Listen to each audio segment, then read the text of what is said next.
warahmatullahi wabarakatuh.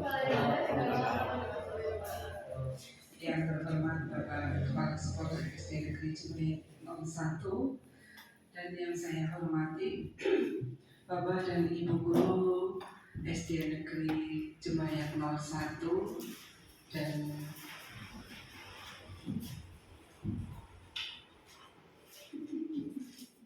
pertama-tama marilah kita senantiasa mengajarkan puji syukur kehadirat Allah SWT yang telah melimpahkan beberapa nikmat kepada kita sehingga pada siang hari ini alhamdulillah kita bisa berkumpul dalam rangka diseminasi aksi nyata modul 14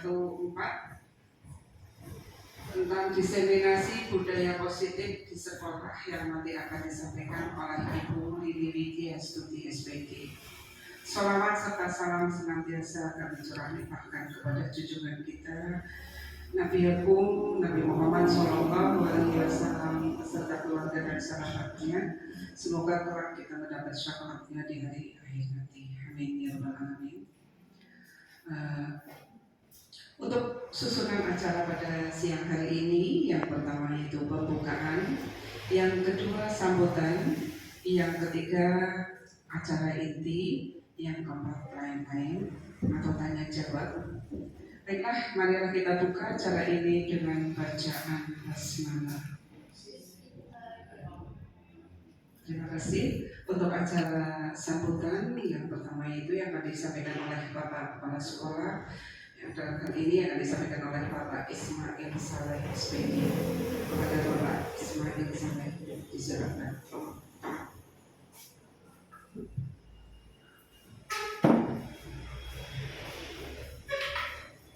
Assalamualaikum warahmatullahi wabarakatuh. Bismillah, alhamdulillah, la haula wala quwata illa billah. Amma ba'd. Yang terhormat calon guru penggerak angkatan 9 Ibu Lili Widya Astuti SPD, ya, dan kepada Bapak Ibu SD Negeri Jumet 01 yang kami banggakan. Pertama-tama dan yang utama, marilah kita tingkatkan puji syukur kepada Allah Subhanahu wa Ta'ala yang alhamdulillah di siang hari ini kita bisa bersilaturahim bertatap muka dalam acara aksi nyata modul 14 diseminasi budaya positif di sekolah. Salawat dan salam kami curahkan pada junjungan Nabi kita Nabiullah Nabi Muhammad SAW yang kita nanti syafaatnya di yaumil qiyamah. Amin amin ya rabbal alamin. Bapak Ibu yang kami hormati, biar kita semangat, kita memberi suatu kata penyemangat, ya. Nanti kalau saya bilang bravo guru penggerak, angkat bravo guru penggerak, seperti itu. Bravo guru penggerak. Bravo guru penggerak. Terima kasih Bapak Ibu yang kami hormati, bahwa diseminasi ini adalah suatu proses untuk mengeluarkan suatu gagasan, ide, menyampaikan informasi kepada Bapak Ibu guru yang lainnya, karena cegah ini sebuah agen guru penggerak yang akan menularkan kepada guru yang lain supaya guru yang lain itu bisa mengikuti kegiatan tersebut, karena di dalam guru penggerak itu banyak materi-materi yang menunjang untuk peningkatan mutu pendidikan. Di sini disampaikan bahwa diseminasi budaya positif ini tentunya nanti yang lebih jelas akan disampaikan oleh narasumber, yaitu Ibu Lili Widya Astuti. Saya hanya menyampaikan sekilas pengertian daripada diseminasi, apa tujuan dilaksanakan diseminasi, Inilah yang akan saya sampaikan. Bahwa tujuan diseminasi di sini itu adalah mendorong partisipasi lebih banyak guru untuk mengikuti kegiatan guru penggerak. Dan alhamdulillah mulai detik ini angkatan 11 sudah dibuka, ya boleh kata 11 ya, sudah dibuka. Monggo Bapak Ibu yang bisa memenuhi syarat untuk mendaftar dan untuk mengikuti program-program pemerintah, yaitu salah satunya adalah guru penggerak. Saya tidak akan memperpanjang lebar sambutan di siang hari ini. Saya akan membuka acara diseminasi budaya positif di sekolah, bahwa untuk acara aksi nyata modul 1.4 diseminasi budaya positif di sekolah, kita buka dengan bacaan basmalah. Bismillahirrahmanirrahim. Assalamualaikum warahmatullahi wabarakatuh.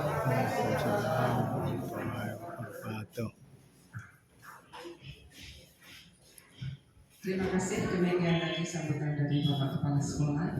Untuk acara yang kedua yaitu pemaparan materi yang akan disampaikan oleh CGP Ibu Lili Widya Astuti SPD. Kepada Ibu Lili Widya Astuti, silakan.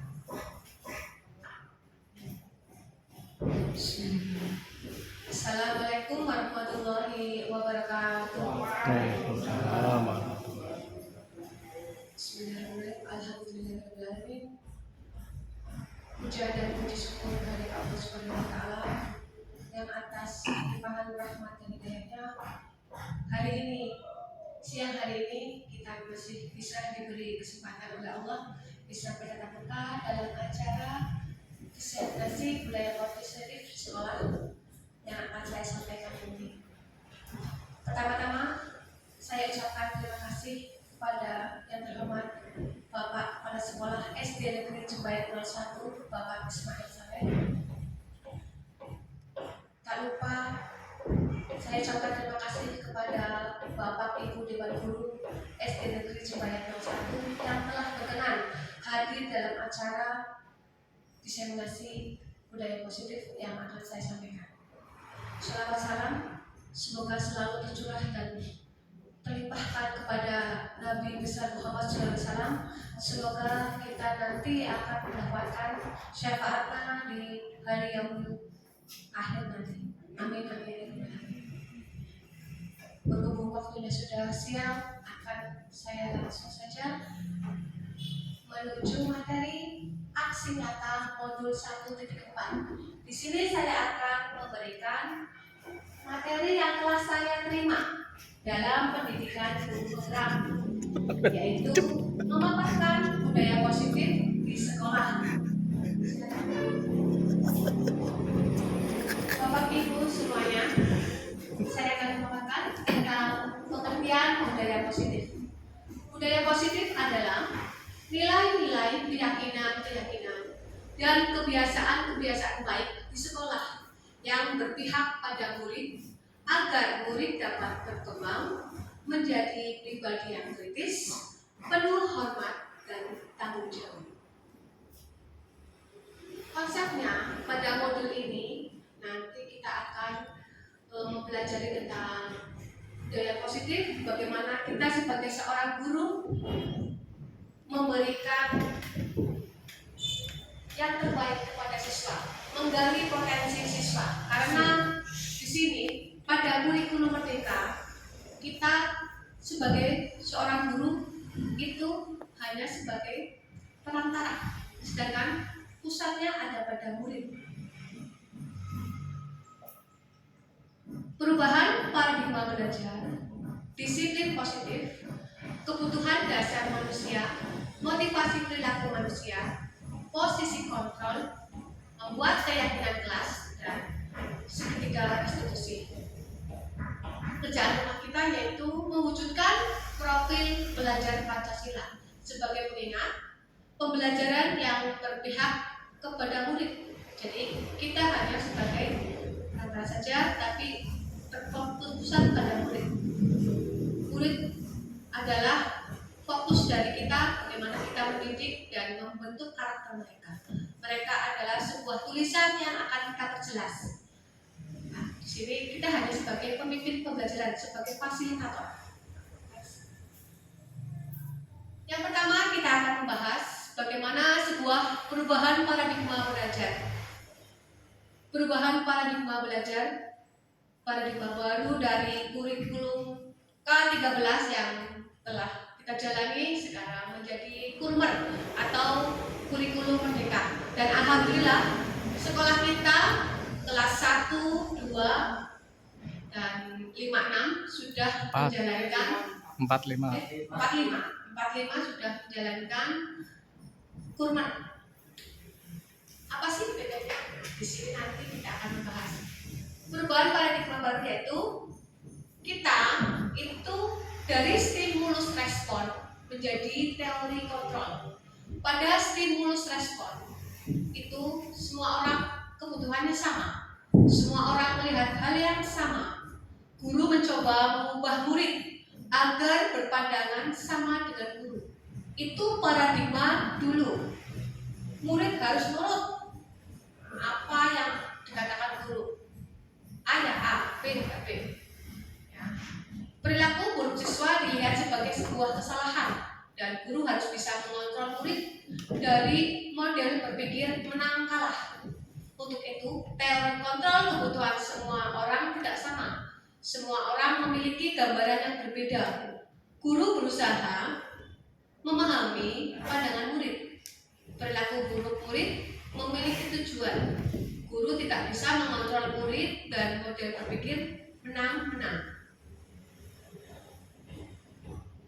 Nah, di sini nanti kita akan menerapkan disiplin positif.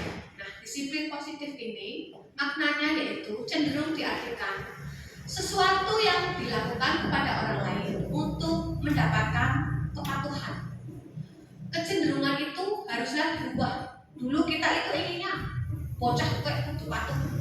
Apa itu? Misalnya Senin, ya kamu harus pakai ini aturannya. Sebelum berangkat itu jam 7 harus sudah ada di sekolah. Kalau tidak berarti kamu terlambat. Nah, itu nanti dipenuhi dengan hukuman-hukuman. Dan itu kita mengenal. Dan itu akan melekat. Saya saja dulu waktu SD dipukul sama guru saya, itu saya masih melekat. Bagaimana saya dilempar pakai penghapus, saya masih ingat. Itu paradigma pendidikan zaman dulu. Nah, sekarang paradigma yang baru itu kita akan dikenalkan dengan disiplin positif.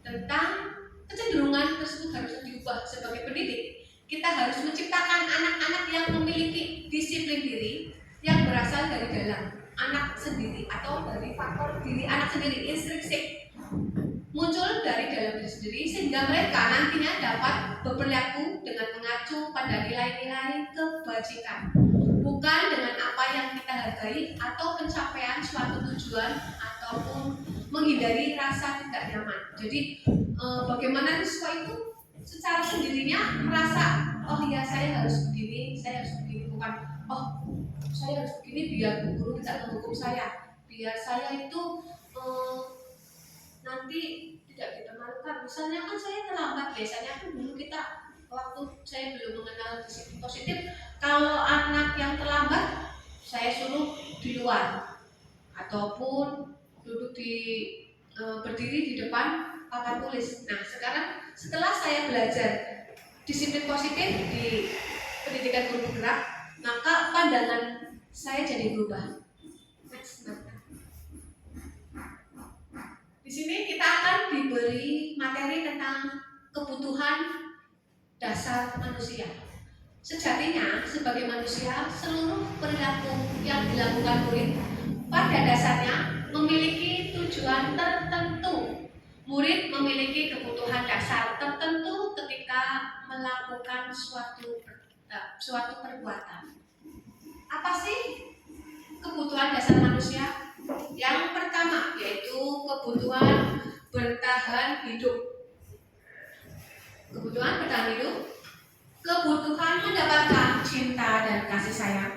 Murid ingin diterima dan dihargai.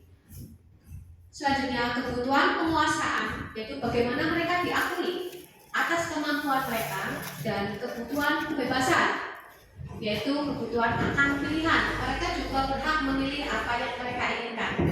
Kebutuhan kesenangan, bermain-main dengan teman-temannya, dan kebutuhan akan untuk merasa senang. Nah, di sini motivasi perilaku manusia menurut Diane Gosen yaitu 1. Untuk menghindari ketidaknyamanan atau hukuman. Nah, ini yang pasti terjadi. Murid-murid kita itu nurut sama kita itu karena motivasi ini, untuk menghindari ketidaknyamanan dan hukuman. Murid bisa bertanya, apa ya yang akan terjadi apabila saya melakukannya? Kalau saya berisik di sekolah, kalau saya berangkatnya terlambat, kalau saya tidak mengerjakan PR. Hal tersebut merupakan motivasi eksternal. Ya, jadi saya berarti melakukan sesuatu itu karena ini menghindari hukuman, bukan dari dasar hati yang paling dalam atau motivasi dari dalam. Yang kedua, untuk mendapatkan imbalan atau penghargaan dari orang lain. Dulu, sewaktu saya belum mengerti tentang budaya positif ini, paradigma yang baru itu, dulu saya sering, Bapak Ibu Guru, kalau anak-anak mendapatkan nilai yang bagus, saya memberi ikon yang kertas senyum ataupun kue atau jajan. Nah, jadi nanti mereka melakukan hal itu karena ingin mendapatkan imbalan dari saya. Jadi mereka itu melakukan sesuatu untuk mendapatkan imbalan atau penghargaan dari orang lain. Murid bertanya, apa ya yang akan saya dapatkan apabila saya melakukan ini? Hal tersebut merupakan motivasi eksternal. Dan selanjutnya yang ketiga, motivasi perilaku manusia menurut Diane Gosen adalah untuk menjadi orang yang mereka inginkan dan menghargai diri sendiri dengan nilai-nilai yang mereka percaya. Murid akan bertanya, akan menjadi orang seperti apa jika saya melakukannya? Hal tersebut merupakan motivasi internal. Nah, ini motivasi yang ketiga yang kita harapkan.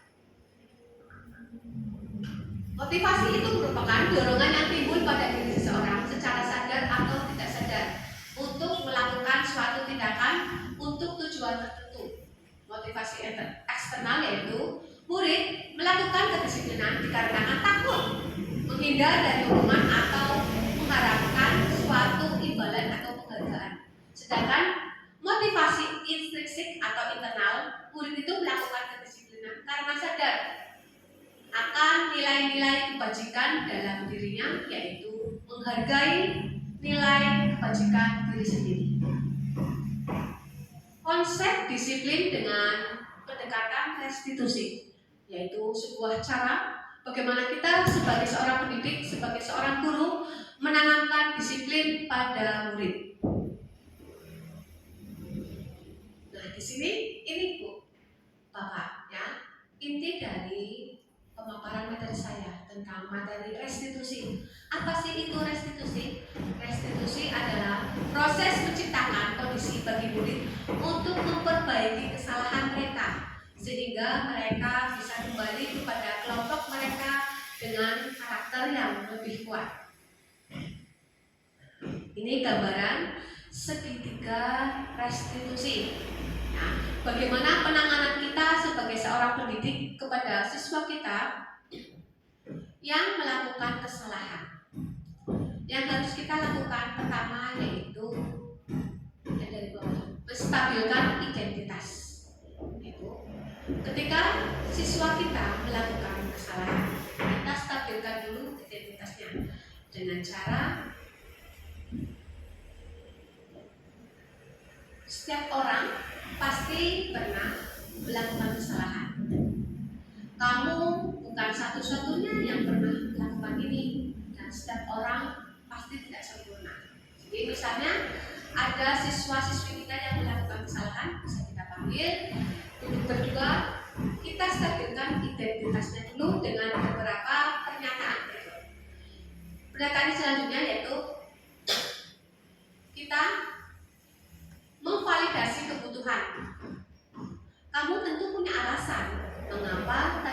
kamu melakukan itu. Misalnya anak berkelahi, mencubit, mengganggu temannya, ya, mungkin tidak dikembalikan ataupun berbicara yang tidak sopan. Terus kita bisa juga menanyakan dengan pertanyaan lain, yaitu adakah cara yang lebih efektif untuk mendapatkan apa yang kamu butuhkan? Langkah selanjutnya yaitu menanyakan keyakinan. Nilai-nilai apa yang telah kita sepakati? Sebelum kita memulai pembelajaran di awal pembelajaran, kita harus membuat sebuah keyakinan kelas. Jadi ketika anak melakukan kesalahan, kita bisa menanyakan kesalahannya itu sesuai apa tidak dengan keyakinan kelas yang telah kita buat. Kamu ingin menjadi orang yang seperti apa, nak?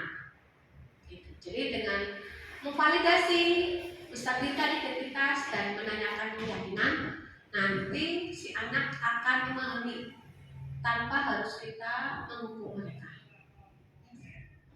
Ciri-ciri restitusi. Restitusi itu berarti tidak langsung menghukum, tapi menguatkan, fokus pada solusi. Selanjutnya fokus pada karakter, bukan pada tindakan. Bukan menebus kesalahan, tapi belajar dari kesalahan. Nah, selanjutnya mencari kebutuhan dasar yang mendasari tindakan. Yang kelima, tawaran, bukan memaksa atau paksaan. Yang keenam, memperbaiki hubungan. Dan yang ketujuh, menuntun untuk melihat ke dalam diri. Sekarang kita lihat perbedaan cara penanganan ketika siswa kita datang terlambat ke sekolah. Yang hukuman, pasti kita langsung marah ya. Bocah diomongin gajinya, ya langsung. Makanya stimulus respon. Murid langsung disuruh berdiri di depan kelas. Guru marah-marah ke murid. Murid disuruh menulis. Misalnya di lembar halaman berlembar-lembar biar dia capek, biar dia kapok. Menulis saya tidak akan terlambat. Supaya katakan itu metode lama. Tapi ada konsekuensinya. Guru memberikan konsekuensi di dalam kelas. Selama jam istirahat berlangsung, guru tegas dan menghormati peraturan. Nah, ini kita lalu menggunakan restitusi. Setelah kita mengetahui tentang budaya positif, seharusnya sebagai seorang pendidik kita menggunakan cara yang ketiga. Guru menanyai keyakinan kelas yang telah disepakati dan guru membantu menyelesaikan masalah. Murid terbuka dan menghormati dirinya dan orang lain. Nah, ini contoh ketika saya melakukan segitiga restitusi. Pertama pada Yuna dan pada Syakila. Nah, Yuna rebutan kutuk-kutukan. Saking anaknya ya bu, tip eket dietek-etek, kok si pecah jadi lorok. Lah Syakilanya orang terima. Nah, nangis. Lah, saya panggil. Pertama saya panggil Syakila. Kenapa Syakila? Ada apa? Saya tipeknya dibanting bu, sama Yuna pecah jadi dua. Soalnya Yuna itu sih pinjam terus. Nah, alasan kamu kenapa? Kok Yuna tidak boleh pinjam? Kalau pinjam dibawa pulang bu, nanti seminggu baru dikembalikan. Oh, tidak. Dipanggil Yunanya. Lalu Yuna datang. Saya panggil. Saya lalu mempraktekkan segitiga restitusi dengan menstabilkan identitas. Yuna tahu mengapa Bu Guru ini dipanggil ke sini? Tahu Bu? Apa? Saya memecahkan tiketnya Syakila. Kenapa kamu memecahkan? Ya saya mau pinjam, masa nggak boleh? Pelit. Bu Guru tahu setiap manusia pasti pernah melakukan kesalahan. Manusia tidak ada yang sempurna. Terus saya lagi bertanya, apakah yang kamu lakukan itu sudah betul? Sudah sesuai dengan keyakinan kelas kita? Apa alasannya? Nah, jadi alasannya tadi karena dipinjam tidak boleh. Lalu saya membuat menanyakan lagi bagaimana keyakinan kelas. Keyakinan kelas di kelas saya itu banyak sekali, ada menghargai, ada menghormati, disiplin, dan kebersihan. Nah, setelah itu Yuna menjawab, iya Bu, saya melanggar keyakinan kelas kita, yaitu menghargai dan meminta izin ketika meminjam barang, yaitu dan mengembalikan. Apakah kamu akan mengulanginya lagi? Tidak Bu. Terus apa yang akan kamu lakukan? Saya akan meminta maaf dan membeli tiket yang baru. Nah, itu adalah solusi. Jadi guru menanyakan, terus memberi solusi tanpa harus menyalahkan. Setelah itu Yuna minta maaf. Nah, kalau yang ini si Dani, lah bagian di itu Bu, di kamar mandi lama sekali. Kalau ke kamar mandi digubrak-gubrak beli lawangnya. Nah, setelah itu bagiannya dipukul, ya, sama si Dani. Bagiannya nangis. Nah, bagiannya mengadu sama saya. Bu, yang dipeluk, dipentung. Terus si Dani kenapa? Lu nggak bisa sih kenapa? Dani panggil buat pipis kebelet. Nah, akhirnya ya udah, kamu pulang dulu. Nanti Dani dipanggil. Dani saya panggil ke kelas. Saya tanyakan. Jadi tahu mengapa saya panggil, mengapa betul panggil? Tahu apa? Saya memukul Bagir. Guru tahu setiap manusia pasti pernah melakukan kesalahan. Coba sebutkan apa alasan kamu memukul Bagir? Lah saya ini mau pipis memurung Bagir sebenarnya. Ini malas banget sebenarnya. Ya memang Bagir kan di kamar mandi lama sekali. Tapi mungkin ya si jadinya udah kebelet. Terus Bagirnya melawan. Iya Bu. Sekarang keyakinan kelas apa yang telah kamu langgar? Saya tanya kembali karena di kelas 5 ada kami sudah membuat keyakinan kelas.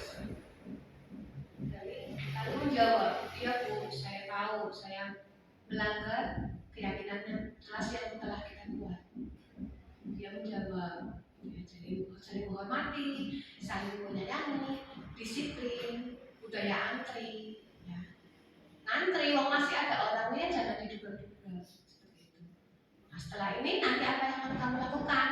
Saya akan meminta maaf kepada Bagir. Apakah kamu akan mengulanginya lagi? Tidak. Jadi setelah itu mereka bersama. Next ya. Di sini kita akan mempelajari bagaimana kita seorang guru berada pada posisi kontrol guru. Dulu itu ya yang seperti kita ketahui dan mungkin masih kita laksanakan sampai sekarang itu yaitu guru posisinya sebagai penghukum. Agar murid membuat kesalahan langsung dihukum, langsung marah-marah, dihukum di tempat langsung saja. Dan yang kedua membuat rasa bersalah dengan menggunakan kata-kata yang menyakitkan. Mungkin ya sal ya sifat harta atau mengucapkan pepet gitu. Nanti kan maklum. Ataupun mungkin kalau mereka melakukan kesalahan langsung dihukum berdiri di depan kelas. Jadi mereka merasa malu dan itu hal itu akan tersimpan dalam memori mereka. Ini posisi kedua, posisi ini harusnya kita buang, tidak kita laksanakan lagi. Kita sebagai guru harusnya bertindak sebagai teman. Bagaimana kita mendekati mereka secara personal, menanyakan permasalahan yang terjadi dan mencari solusi. Posisi yang ketiga yaitu guru sebagai pemantau, ya. Melihat, memantau aktivitas siswa kita di kelas. Yang kelima yaitu posisi paling baik, yaitu posisi manajer. Dengan menanyai, memberi solusi dan menjadi teman. Ini posisi terbaik sebagai manajer. Di sekolah berarti kita itu adalah orang tua mereka. Sepertinya sudah pada ngantuk, kita ice breaking dulu. ice breaking dulu. Ice breaking, cacing. Ular. Ya. Cacing, ular. Nah, kalau saya ngomong cacing kan pendek. Ya, kita tangannya dulu. Ya, tapi kalau ngomong ular kan panjang. Jadi ini akan melatih konsentrasi kita. Nanti ketika saya tunjuk, Cacing panjang. ya cacing panjang, Ular pendek. tapi posisinya Cacing pendek.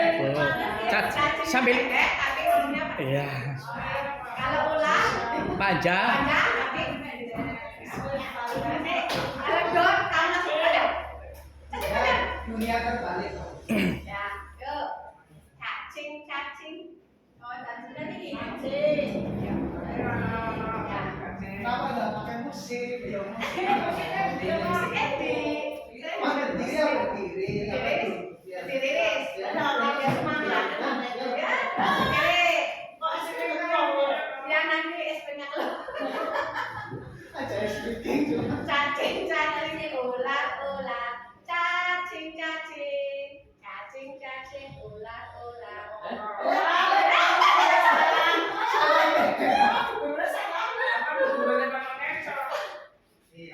Cacing, ular. Ular. Nanti saya kagetkan nanti.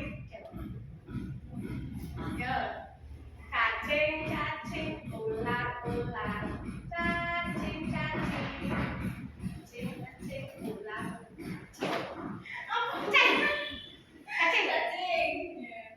Cacing. Ya, berarti konsentrasi. Udah sudah siap. Lagi.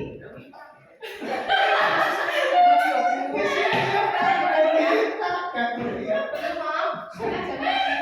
Kita lanjut lagi ya. Masih setelah jam lagi.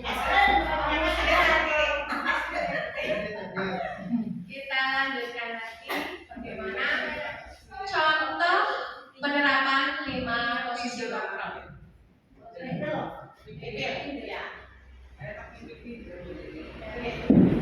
Contoh penerapan 5 posisi kontrol. Di sini ada sebuah kasus murid tidak memakai atribut lengkap saat upacara bendera. Nah, di sini nanti posisi kita akan seperti apa?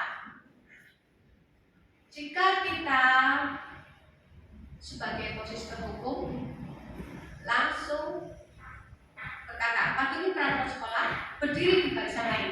Jadi nanti anak biasa ya seperti saat upacara dipisah karena mereka melanggar peraturan. Nah, sebagai pembuat rasa bersalah, berapa kali sih ibu bilang sama kamu, ibu kecewa sama kamu?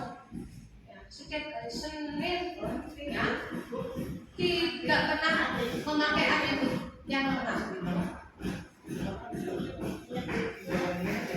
Ya. Terus sebagai teman, kamu lagi, jangan gitu dong. Ayo gabung dengan yang lain. Untung ada ibu. Kamu sudah melanggar peraturan sekolah. Kamu tahu kan konsekuensinya? Nanti saya cek kerjaan apa yang seharusnya kamu lakukan. Sebagai manajer, apakah kamu tahu kesalahan apa yang kamu lakukan? Apa kira-kira pendapatmu? Bagaimana cara memperbaiki kesalahan kamu? Sekarang next ya, kita lanjut kepada keyakinan kelas. Keyakinan kelas itu adalah sesuatu yang diyakini bersama yang berasal dari penyatuan pikiran untuk menjadi nilai-nilai kebaikan untuk diturunkan di kelas. Nilai-nilai kesepakatan kelas itu dibuat oleh seluruh siswa. Nah, nanti kalimat yang mereka mereka buat, nanti kita bisa turunkan menjadi keyakinan keras. Ya, keyakinan keras itu merupakan kalimat yang positif. Jadi menghindari kata jangan, menghindari kata tidak boleh. Nanti kesepakatan kelas yang sudah menjadi keyakinan kelas itu bisa dipasang di setiap kelas dan bisa dilihat oleh anak-anak. Jadi ketika mereka melakukan kesalahan, mereka akan ingat, oh iya, saya telah melanggar keyakinan kelas. Monggo. Nah, kemarin saya sudah membuat keyakinan kelas dengan wali murid. Nah, saya memanggil 12 orang wali murid, ya, dan membuat kesepakatan kelas dan dibuat menjadi keyakinan kelas.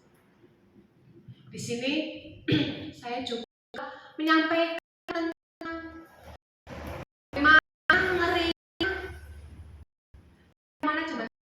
tentang bullying. Saya setiap hari menerima pengaduan dari wali murid ya, anaknya wadah-wadahan ya, orang tua. Anaknya ada yang apa ya, diselidiki, anaknya suka dipukul, yang perempuan anak laki-laki, yang laki-laki dipukul anak yang lebih besar, dipukul oleh kakak kelas. Jadi bullying secara verbal, apalagi sudah secara tindakan. Ini miris sekali Bapak Ibu. Saya setiap hari mendapatkan WA dari grup. Kalau sudah ada seperti itu, saya langsung meng-cut pembicaraan. Tolong Bu, capek, tolong jangan di grup. Nanti kita cari solusi. Bagaimana jalan keluarnya? Nah, setelah membuat proses keyakinan kelas, nah, siswa menulis bagaimana keinginan mereka ditempel. Wali murid juga menulis keyakinan kelas. Jadi ada wali murid dan ada siswa. Kita sama-sama menyaksikan bagaimana proses membuat kesepakatan kelas. Dari kata-kata kalimat kesepakatan kelas yang masih banyak sekali, lalu kita rangkum menjadi satu keyakinan kelas.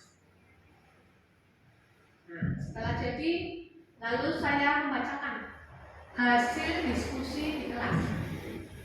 Jadi nanti orang tua bisa mengingatkan kepada anak-anaknya dan mereka juga bisa menyadari, oh ini adalah sebuah aturan yang dibuat bersama.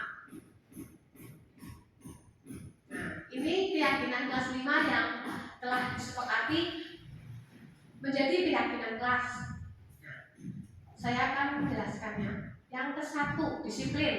Nah, disiplin ini berasal dari kata-kata, kalimat banyak sekali ya siswa dan wali murid yang ikut menyumbang.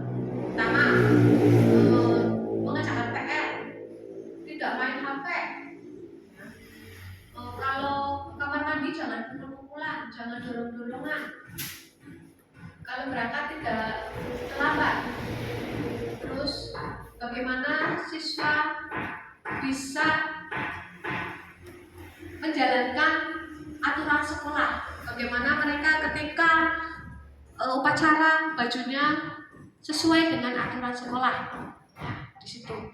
Bagaimana mereka mengikuti aturan yang telah dibuat? Nah, aturan itu nanti secara konsisten dilaksanakan oleh mereka. Yang kedua, menyayangi dan menghormati. Bagaimana mereka menyayangi teman, ya, tidak saling memukul, tidak seliding-selidingan, ya. Ketika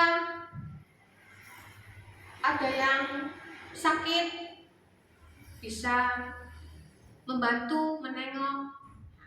Jadi memberikan rasa empati dan simpati secara langsung. Yang ketiga, mandiri. Bagaimana mereka bisa mandiri mengerjakan sesuatu tanpa merepotkan orang lain. Ya, us gede, us kelas 5, ya, tidak harus minta bantuan terus sama orang tua. Yang keempat, bertanggung jawab. Ya, ini bisa diimplementasikan, diterapkan di sekolah dan di rumah. Lalu yang kelima, membereskan. Bagaimana mereka bertanggung jawab dengan apa yang telah terjadi. Bagaimana mereka bisa membereskan, misalnya membereskan tempat tidur ketika baru tidur, membereskan buku-buku di sekolah, di pojok baca, ya, membereskan meja kursi ketika akan pulang, menjalankan piket sesuai jadwal. Yang keenam, menjaga kebersihan. Ini ibu-ibu, bapak-ibu yang kami hormati, yang sangat ditekankan menjaga kebersihan. Kelasnya kotor sekali kadang-kadang itu. Ya.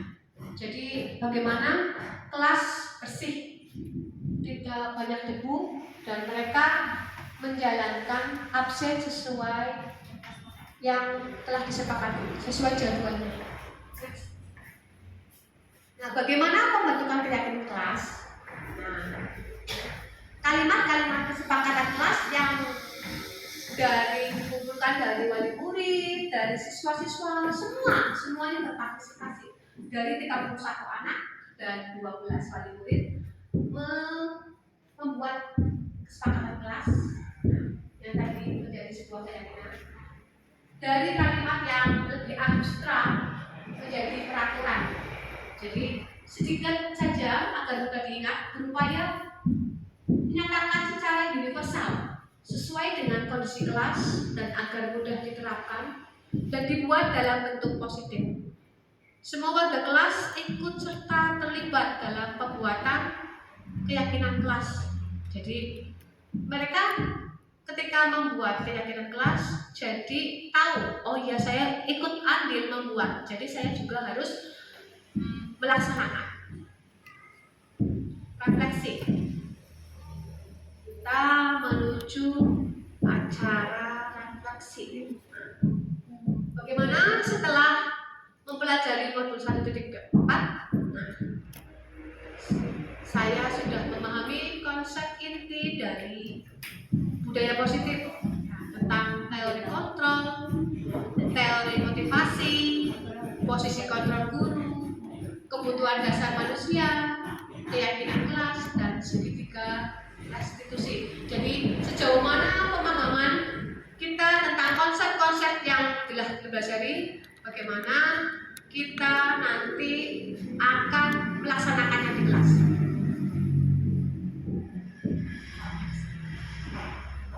Hal yang menarik bagi saya dan di luar dugaan ketika saya mempelajari motivasi berlaku, ternyata penghargaan ataupun hadiah kepada anak yang sering kita lakukan itu ternyata berdampak kurang baik bagi anak usia sekolah. Di antaranya dapat mengurangi ketepatan, menurunkan kualitas, dan mematikan kreativitas yang bersifat menghukum. Next. Perubahan apa yang terjadi pada cara berpikir Anda dalam menciptakan budaya positif di kelas maupun sekolah Anda setelah mempelajari modul ini? Setelah mempelajari modul ini, saya mampu menahan emosi ketika menghadapi siswa yang melakukan tindakan yang tidak sesuai di sekolah atau di kelas. Jadi kita sebagai guru memahami posisi kontrol yang biasa saya lakukan, bisa sebagai teman, dan seharusnya posisi kontrol yang saya ambil adalah sebagai manajer dengan menangani masalah dengan menggunakan segitiga restitusi. Nah, di sini saya pernah menangani murid yang tidak mau membereskan buku, lalu saya menggunakan langkah-langkah restitusi dengan menangani masalah dan mencari solusi. Ya, mereka harus bertanggung jawab ketika meminjam, lalu bukunya berantakan di pojok baca mereka, lalu membereskannya sehingga buku-buku di pojok baca rapi seperti sedia. Nah, bagaimana perasaan kita setelah mempelajari segitiga restitusi? Perasaan saya senang sekali dan tertantang menerapkan, mengimplementasikan posisi kontrol guru sebagai seorang manajer dengan melakukan segitiga restitusi. Karena dengan menempatkan diri sebagai manajer, guru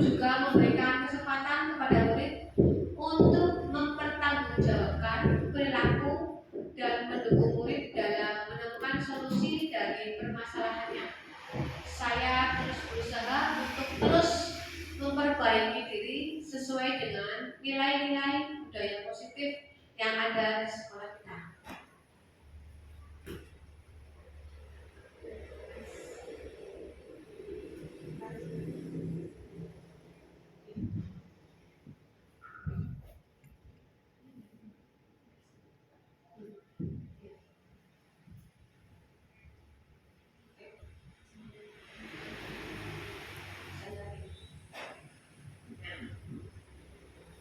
Sebelum mempelajari modul ini, kita berinteraksi berdasarkan 5 posisi kontrol. Nah, kita sebagai kontrolnya itu biasanya sebagai teman. Nah, bagaimana kita melakukan pendekatan yang benar, tindakan kepada murid, meskipun kadang hasilnya kurang signifikan atau kurang maksimal. Nah, setelah mempelajari modul ini, saya mencoba menggunakan posisi kontrol sebagai manajer dan murid menjadi terbuka, bisa berbincang-bincang dan lebih kreatif, lebih terbuka ketika ada masalah bisa berdiskusi dengan saya, menemukan solusi atas permasalahan sendiri. Karena di sini ya saya melihat kita kan sekolahnya berdekatan dengan MI. Nah, gesekan-gesekan pergaulan dan persahabatan, terus mereka kan berinteraksi. Biasanya ada sedikit gesek-gesekan. Nanti mereka ketika ada yang serius, saya bisa langsung mengetahui. Tapi di sini selama ini sih tidak ada apa-apa. Paling masalahnya cuma berkelahi. Ya, tapi kemarin saya pernah menemui ada siswa saya yang setiap hari dipanggil oleh anak MI. Lalu saya lihat sendiri di depan gerbang, anak itu meminta uang kepada siswa saya. Setelah itu saya langsung menasihati agar dia tidak minta uang lagi. Alhamdulillah setelah saya turun tangan, langsung menasihati anak MI itu. Alhamdulillah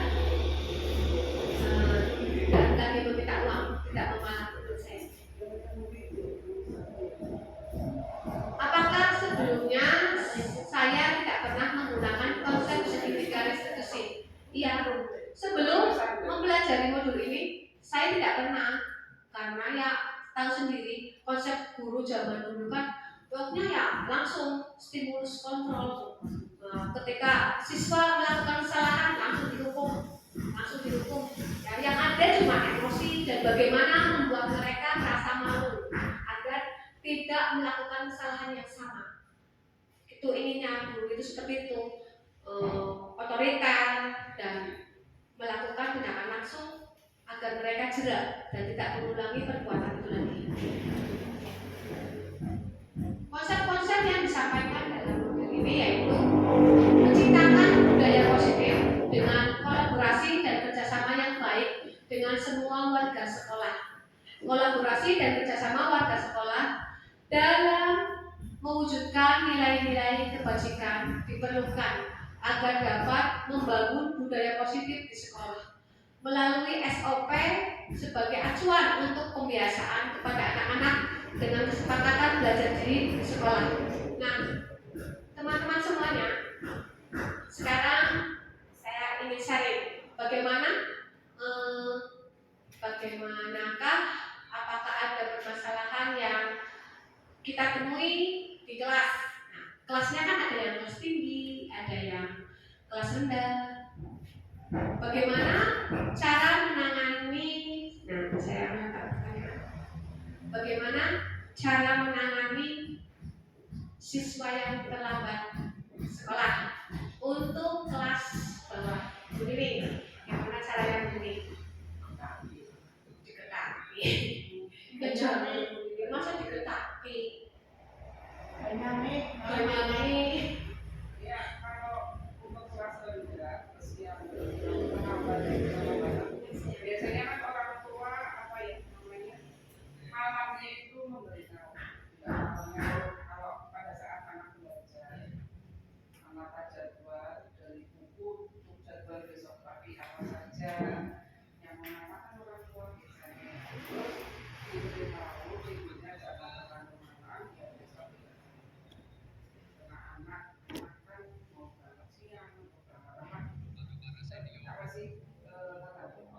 maksudnya bukan tergantung orang tua.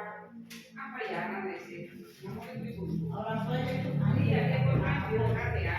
Dalam hal ini ikut andil bertanggung jawab tidak anak. orang sanggup ikut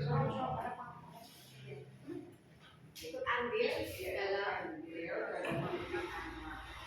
Anak-anak itu nanti pada tidak ya mau jadi merah, hijau, hitam. Kalau bisa langsung. Kalau sudah terbiasa disiplin di rumah kan anak sekolah itu berangkat dari keluarga dulu. Ya. Disiplin itu berangkat dari keluarga. Ngomong aturan itu berangkat dari keluarga dulu. Terus ini karena biasanya kalau yang jelek-jelek anak cepat punya harus tidak yang baik.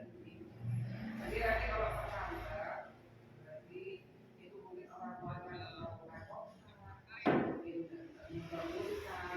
atau dasar anaknya itu. Tapi kalau dasar anaknya itu orang tua itu berarti kerjasama. Kerjasama orang tua ya antara guru dengan murid, antara orang tua dengan anak-anak. Itu seiring sejalan dari background. terima kasih. Ternyata tepuk tangan buat Bu Nining. Ternyata Bu Nining sudah menerapkan segitiga restitusi dalam penanganan di kelasnya, terutama kelas 1. Kelas 1 itu kelas yang sangat kompleks. Hebat banget. Ya, jarang sekali, sedikit sekali orang yang bisa menghadapi orang yang sabar. Harus sabar, ya, harus lembut seperti Bu Rasmi dan Bu Nining. Alhamdulillah saya Jadi es krim pakai itu es krim terus ya. Terima kasih ya. Semoga bermanfaat. Nah, saya sekarang akan memberikan sesi tanya jawab. Ada sesi lain-lain. Saya beri waktu untuk tanya jawab untuk mengisi waktu. Silakan. Tanya deh, Ya. bagaimana caranya Ya. menghadapi anak kalau gerakan ngobrol terus, Kalau di kelas diterangkan tapi dia ngobrol sendiri. diterapkan di kelas ngobrol sendiri. Oh ya. Ada yang mau bertanya lagi? Ya. Ini. Tanya dulu. Nanya dulu. Silakan. Khusus untuk kelas 1 mobil khusus ya. Kan berbagai karakter anak, terutama kelas saya itu ada 2 yang ABK ya. Nah, itu cara mengatasi yang ABK itu bagaimana? Terus untuk kelas 1 itu tidak fokus, susah dilakukan muter-muter. Sudah didongeni, sudah dicak sulapan, sudah berbagai macam cara istilahnya. Saya jadi penyanyi, jadi pendongeng, ajut, katakan rakyat, Kata anak kesan juga lah. Nah, itu bagaimana caranya? terima kasih pertanyaannya. Pertanyaan yang pertama akan saya coba menjawab dari pertanyaannya Mas Winnie. Bagaimana caranya agar anak tetap Tidak ngobrol. Tidak mau pada saat diterangkan. pada saat diterangkan? Terima kasih. Nah, di kurikulum Merdeka ini, menurut filosofi Ki Hajar Dewantara, kita itu mendidik sesuai kodrat anak dan kodrat zaman. Nah, kodrat anak itu memang seperti itu, bermain-main, tidak fokus. Oleh karena itu, kita sebagai guru harus bisa mensiasati bagaimana metode yang akan kita berikan pada saat pembelajaran. Mungkin anak-anak bosan dengan metode yang telah kita berikan, karena sekali kan anak itu ada yang kebutuhan khusus, ada yang kebutuhannya mendengarkan, ada yang gedebukan, ya, hiperaktif, mana ya, ada yang diem saja, diem baik, terus ada anak yang sukanya menyanyi, ada anak yang natural, ada anak yang suka mengadu-adu. Nah, di sini sebagai guru kita meskipun juga memberitahu berulang kali, nah kita bisa membuat pembelajaran lebih menyenangkan dengan menggunakan berbagai metode pembelajaran. Misalnya menggunakan metode bermain, atau metode demonstrasi, atau sesekali mengajak siswa-siswi kita keluar. Nah, jika anak sudah bosan di kelas mungkin kita bisa melakukan ice breaking agar mereka tidak jenuh di sekolahnya. Nah, ya sekali lagi kita sebagai seorang pendidik tidak boleh bosan dan jemu. Nah, ucapan yang baik. Memang seperti itu. Kodrat anaknya seperti itu. Jumpain aja. Memang nanti yang kalau sudah besar, dia akan sendiri. Gitu.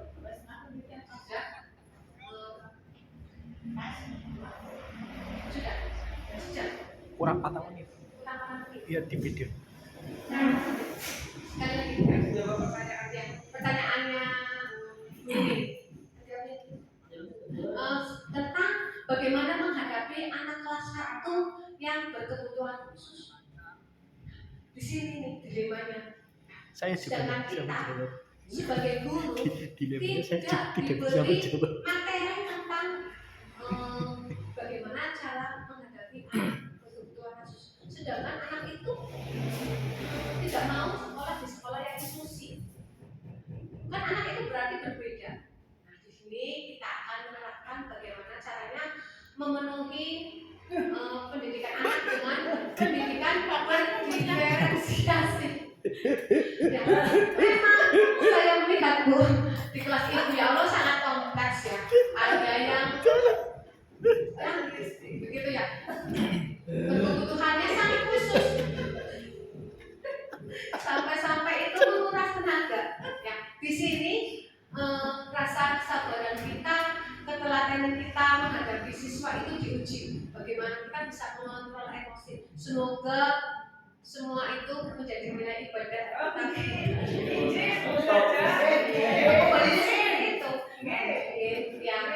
Demikian dari saya. Kurang dan lebihnya saya mohon maaf Bapak Ibu. Terima kasih atas waktunya. Bila kami bertanya, wassalamualaikum warahmatullahi wabarakatuh. Terima kasih, demikian tadi penyampaian materi dari Ibu Lili Astuti. Semoga bermanfaat untuk kita semua. Dan akhirnya pada jam 14.30 selesai. Saya selaku pembawa acara mohon maaf yang sebanyak-banyaknya apabila ada kata yang kurang berkenan di hati Bapak Ibu semua. Wabillahi taufiq wal hidayah. Assalamualaikum warahmatullahi wabarakatuh. Waalaikumsalam warahmatullahi wabarakatuh. Kurang 2 menit.